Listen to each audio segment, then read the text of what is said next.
Guys शाम के 5 बज गए और मेरी वाइफ शाम के 5 बज गए। मेरी वाइफ देखो अभी तक सो रही है। ये नहीं, उनके पतिदेव वापस आए हैं। ये देखिए,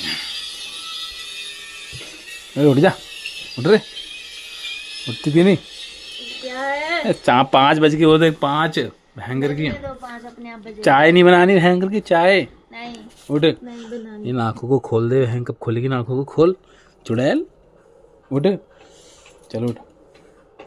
तमीज उमीज नहीं है क्या? 5 बज गए, वो देख तमीज बजने दो। पहने, मैंने नहीं पहनी कमीज, कहाँ से आएगी तमीज? उठ, चाय बना।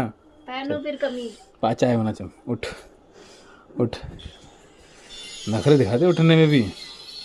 हाँ एक बात, गुड। चलो चलो नीचे पूरा एकदम, जब तक पूरा पूरा उठो, पूरा एकदम खड़े, एकदम खड़े। चलो चलो जाओ।